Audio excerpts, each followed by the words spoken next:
Hello friends, आप सभी का स्वागत करता हूं एजुकेशन बाजार में।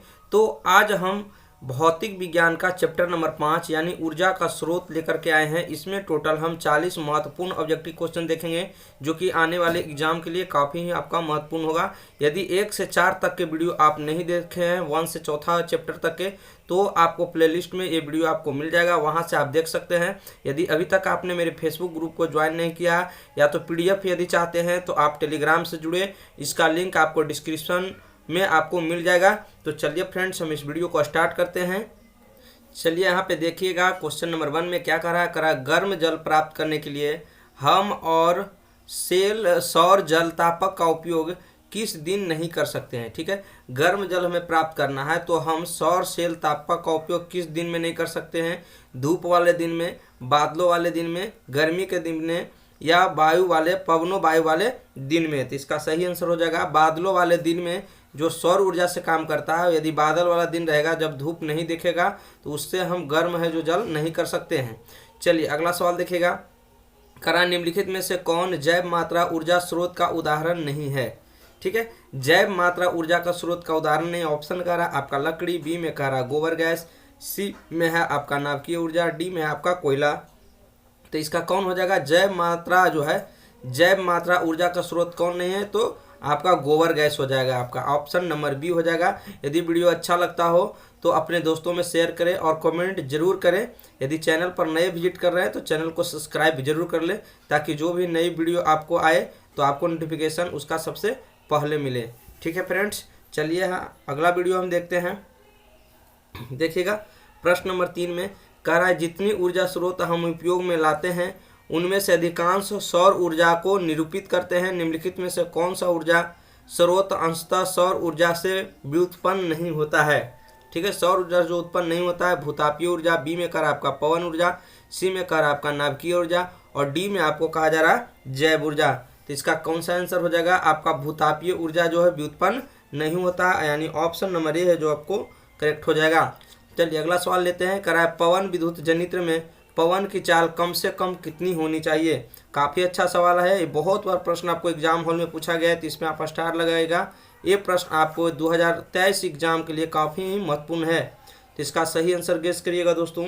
इसका सही आंसर यहाँ पे हो जाएगा आपका 15 किलोमीटर प्रति घंटा। आप याद रखिएगा कि जो पवन विद्युत जनित्र होता है, जो पवन चक्की होता है, उसकी चाल जो है पवन को कम से कम 15 किलोमीटर प्रति घंटा होगा, तभी वह काम करेगा। चलिए अगला सवाल यहाँ पे देखते हैं। सवाल नंबर 5 करा निम्नलिखित में से कौन बायोगैस ईंधन का स्रोत नहीं है? ठीक है, बायोगैस ईंधन का स्रोत नहीं है। ऑप्शन करा लकड़ी, गोबर गैस, नाभिकीय ऊर्जा और कोयला। इसका सही आंसर आपका हो जाएगा नाभिकीय ऊर्जा, याद रखेंगे। चलिए अगला सवाल देखिएगा, करा ऊर्जा का सबसे अधिक प्रत्यक्ष एवं विशाल स्रोत क्या है? ठीक है, ऊर्जा का सबसे विशाल स्रोत क्या आपका हो सकता है? ऑप्शन कह रहा है कोयला, बिजली, सूर्य, या तो फिर परमाणु बम। इसका सही आंसर ऊर्जा का सबसे प्रत्यक्ष जो है विशाल जो स्रोत है यहाँ पे सूर्य हो जाएगा, ऑप्शन सी सही हो जाएगा। चलिए अगला सवाल देखिएगा, कह रहा है आपका कि जीवाश्म ईंधन का उदाहरण क्या है? तो जीवाश्म ईंधन का उदाहरण कौन सा है? कह रहा है कोयला, लकड़ी, गोबर गैस, या इनमें से सभी। इसका सही आंसर आपका कोयला हो जाएगा, यही आपका जीवाश्म ईंधन है। बाकी लकड़ी आपका और गोबर गैस ये दोनों जो है जीवाश्म ईंधन नहीं है। चलिए अगला सवाल यहाँ पे देखते हैं। 8वां नंबर प्रश्न देखिएगा, कह रहा है गोबर गैस एक प्रकार का क्या है? ऑप्शन कह रहा है प्राकृतिक गैस, बायोगैस, लकड़ी, या फिर चूल्हा। गोबर गैस क्या है? तो यहाँ पे आपको बायोगैस हो जाएगा। ठीक है, बायोगैस। अगला सवाल देखिएगा, बायोगैस का उत्पादन होता है किसके द्वारा? गोबर से, लकड़ी से, या तो फिर कोयला से, या इनमें से किसी से भी नहीं। तो इसका सही आंसर हो जाएगा बायोगैस किससे उत्पन्न होता है? सभी लोग जानते होंगे, गोबर गैस से। ये प्रश्न आपके लिए काफ़ी इंपॉर्टेंट है। चलिए फ्रेंड्स अगला सवाल हम लेते हैं। देखिएगा, कह रहा है 10वां नंबर में नवीकरणीय ऊर्जा स्रोत है।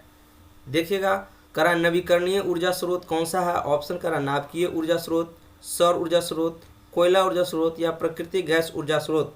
इसका सही आंसर है आपका सौर ऊर्जा स्रोत। नवीकरणीय ऊर्जा स्रोत कौन है? तो सौर ऊर्जा स्रोत। यदि अनवीकरणीय कहेगा तो आपका कोयला ऊर्जा स्रोत हो जाएगा, अनवीकरणीय। ठीक है, चलिए अगला सवाल देखिएगा, कह रहा है कि अनवीकरणीय ऊर्जा स्रोत क्या है? तो यहाँ पे जो आपका ऑप्शन के हिसाब से सौर ऊर्जा, पवन ऊर्जा, विद्युत ऊर्जा, आपको कह रहा है जीवाश्म ईंधन। ठीक है, तो अनवीकरणीय ऊर्जा का स्रोत कौन है? तो यहाँ पे आपका हो जाएगा जीवाश्म ईंधन। अनवीकरणीय जीवाश्म ईंधन में जैसे आपका कोयला आता है, ठीक है, आपका पेट्रोलियम आता है, ठीक है, आपका पेट्रोलियम भी आपका आता है। तो ये सभी जो ऊर्जा का स्रोत है आपका अनवीकरणीय स्रोत हैं, ठीक है। बाकी आपका पवन ऊर्जा, सौर ऊर्जा, ये सभी नवीकरणीय स्रोत होते हैं। चलिए अगला सवाल यहाँ पे देखिएगा 12 नंबर में देखते हैं। करा एक उत्तम ईंधन कौन सा है? आपका कोयला है या लकड़ी है या पेट्रोलियम है या तो जैव गैस है?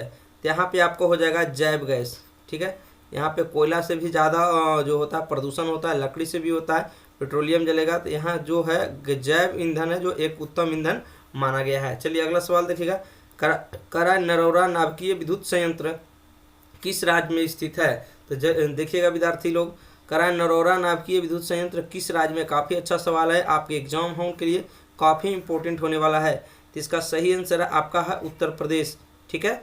अगला सवाल देखिएगा 14 नंबर लेते हैं। करा इसमें कि प्राचीन काल में ऊष्मीय ऊर्जा का सबसे अधिक सामान्य स्रोत कौन था? ठीक है, ऊष्मीय ऊर्जा का सबसे अधिक सामान्य स्रोत कौन था?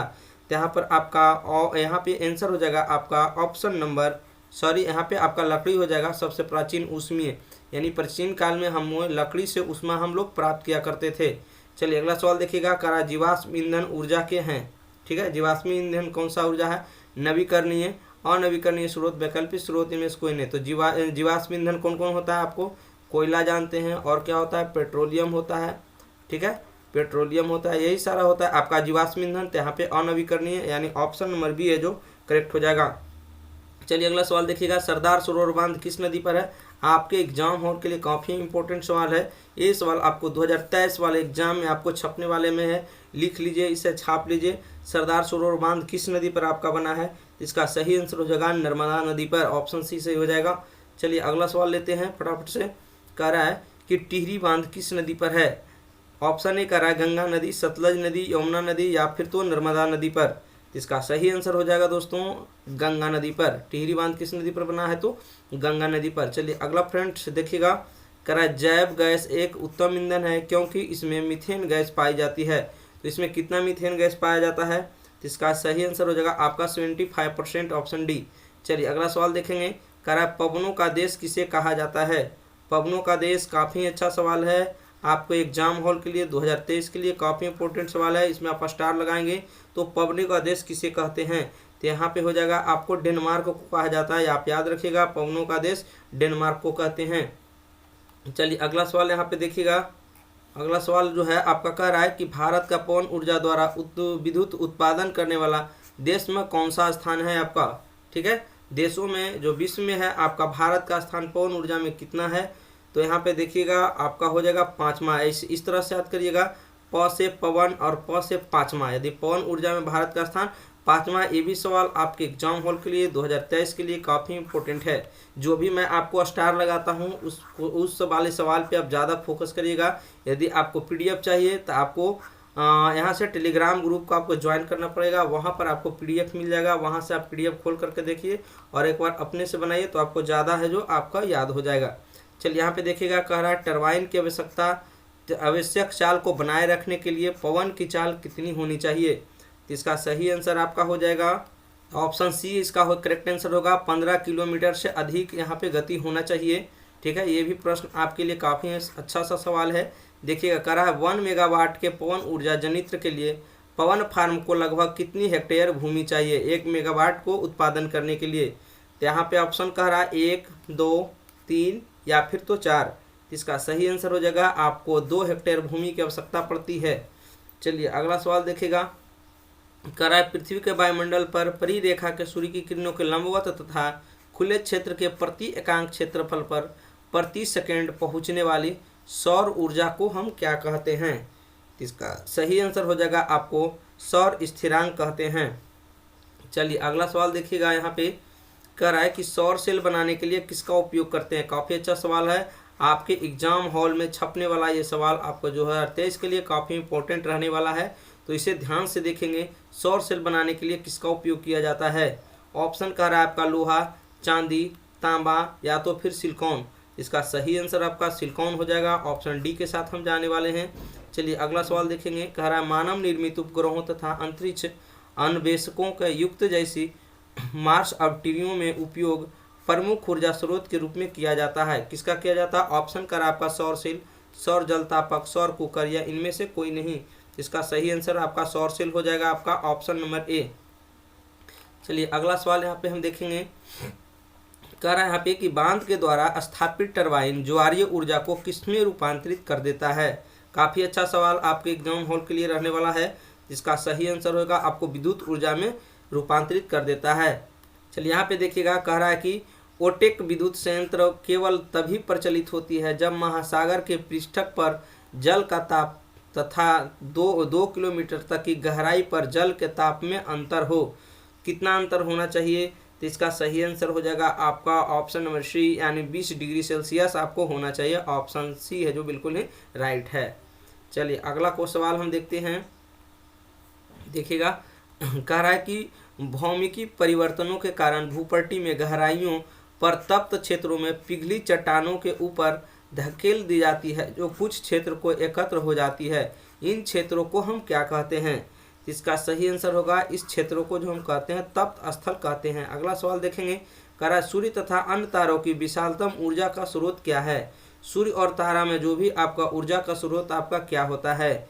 इसका सही आंसर आपका हो जाएगा नाभिकीय संलयन। क्या होता है इसमें? नाभिकीय संलयन। हाइड्रोजन बम भी किस पर काम करता है? तो नाभिकीय संलयन पर काम करता है। हाइड्रोजन बम है जो नाभिकीय संलयन पर, और परमाणु बम जो आपका है, परमाणु बम जो काम करता है नाभिकीय विखंडन के सिद्धांत पर काम करता है।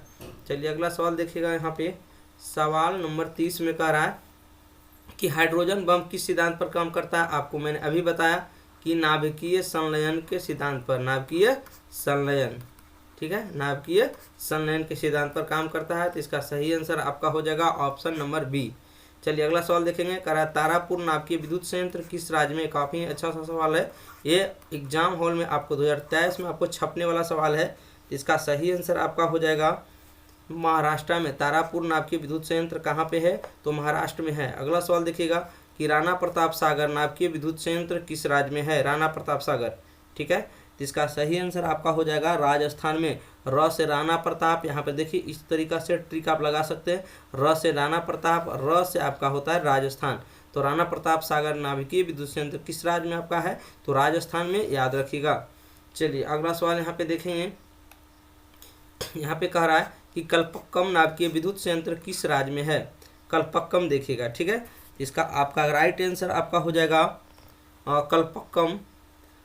कल्पक्कम जो आपका है आपका होता है तमिलनाडु में, यानी ऑप्शन नंबर बी है जो बिल्कुल करेक्ट हो जाएगा। अगला सवाल देखिएगा। कह रहा है काकरापारा नाभिकीय विद्युत संयंत्र किस राज्य में है? ठीक है, काकरापारा। तो काकरापारा किस में? गुजरात। यानी आप इस तरह से याद रखिएगा कि काकर पत्थर खा करके जिंदगी का गुजारा नहीं किया जा सकता। काकर पत्थर खा करके जिंदगी का गुजारा नहीं होता। यानी काकरापारा विद्युत संयंत्र किस राज्य में आपका है? तो गुजरात में आपका है। राइट आंसर हो जाएगा। याद रखिएगा ये सवाल आपके एग्जाम हॉल के लिए, जो भी आपका विद्युत संयंत्र है इससे एक क्वेश्चन आपको एग्जाम हॉल में जरूर रहेगा, ध्यान रखेंगे। चलिए अगला सवाल देखिएगा। कह रहा है आपका कि कैगा नाभिकीय विद्युत संयंत्र किस राज्य में है? तो कैगा जो आपका होता है, तो क से कैगा और क से आपका ही कर्नाटक। तो कैगा विद्युतीय संयंत्र किस राज्य में है? तो कर्नाटक राज्य में है। काकरापारा बोलेगा तो गुजरात मारेंगे, काकर पत्थर खा के गुजारा नहीं होगा। कैगा विद्युत संयंत्र कर्नाटक में, ठीक है। अगला सवाल देखिएगा। कह रहा है निम्नलिखित में से कौन सा सौर ऊर्जा का नवीकरणीय स्रोत है? ठीक है, नवीकरणीय स्रोत आपको बताना है, ठीक है। इसका सही आंसर हो जाएगा नवीकरणीय स्रोत आपका होता है सूर्य और होता है आपका पवन। ये सभी कोई भी ऑप्शन में नहीं दिख रहा है आपको, यानी इनमें से कोई आपको टिक लगाना है। इस टाइप से भी सवाल आपको एग्जाम हॉल में पूछ देता है, तो ये भी प्रश्न आपके लिए VVI रहने वाला है, ठीक है। चलिए अगला सवाल देखिएगा। कह रहा है निम्नलिखित में से उत्तम ऊर्जा स्रोत कौन सा है? ठीक है, कोयला, लकड़ी, पेट्रोलियम या तो फिर बायोगैस। तो इसका सही आंसर आपका हो जाएगा लकड़ी, ठीक है। अगला सवाल देखिएगा। कह रहा है निम्नलिखित में से कौन सा स्वच्छ ऊर्जा स्रोत है? सबसे स्वच्छ ऊर्जा स्रोत कौन सा है? तो यहाँ पे हो जाएगा आपका प्राकृतिक गैस सबसे स्वच्छ ऊर्जा स्रोत है। अगला सवाल देखिएगा। कौन सा परंपरागत ऊर्जा स्रोत है? तो इसका सही आंसर हो जाएगा आपको बायोगैस, जो परंपरागत ऊर्जा स्रोत है। ये सवाल जो भी आपको है काफ़ी इंपॉर्टेंट सवाल है एग्जाम हॉल के लिए, आपके इसमें से जरूर सवाल देखने को एग्जाम हॉल में मिलता है, काफ़ी अच्छा चैप्टर है। चलिए अगला सवाल देखिएगा, करार निम्नलिखित में से कौन सा ऊर्जा स्रोत सौर ऊर्जा में व्युत्पन्न नहीं होता है। ठीक है, तो यहाँ पे हो जाएगा आपको पवन ऊर्जा है जो सौर ऊर्जा में व्युत्पन्न नहीं किया जा सकता है। चलिए अगला सवाल देखिएगा, करार निम्नलिखित में से कौन अनवीकरणीय ऊर्जा स्रोत नहीं है। माने अनवीकरणीय नहीं है, इसका मतलब हमसे क्या पूछ रहा है, नवीकरणीय। नवीकरणीय हमको बताना है। जो भी है विद्यार्थी इसमें क्या करते हैं, गलती कर देते हैं, नहीं लगा देता है, उसको नहीं पढ़ करके वे हमेशा ऑप्शन को गलत टिक कर देते हैं। तो आपको नेगेटिव चीज़ जैसे ही पूछा, करा कौन अनवीकरणीय नहीं है, यानी अनवीकरणीय नहीं है, इसका मतलब हमसे क्या पूछ रहा है, नवीकरणीय के बारे में पूछ रहा है। तो देखिए कि नवीकरणीय यहाँ पर कौन सा आपका हो जाएगा, तो यहाँ पे जो हो जाएगा आपका बायोगैस। ठीक है, कौन हो जाएगा आपका, बायोगैस हो जाएगा। अगला सवाल देखिएगा, करा सभी जीव जंतुओं के ऊर्जा के लिए अंतिम स्रोत आपका क्या होता है। तो अंतिम स्रोत जो आपका होता है सूर्य होता है ऊर्जा के लिए। तो ऑप्शन सी सही हो जाएगा। ये सारे सवाल है जो काफ़ी सिलेक्टेड सवाल है और एग्जाम में पूछा हुआ 2020 में सारे सवाल हैं। तो ये प्रश्न जो आपको एग्जाम होने के लिए काफ़ी महत्वपूर्ण है। तो आपको वीडियो कैसा लगा कमेंट करके जरूर बताइएगा। Thank you.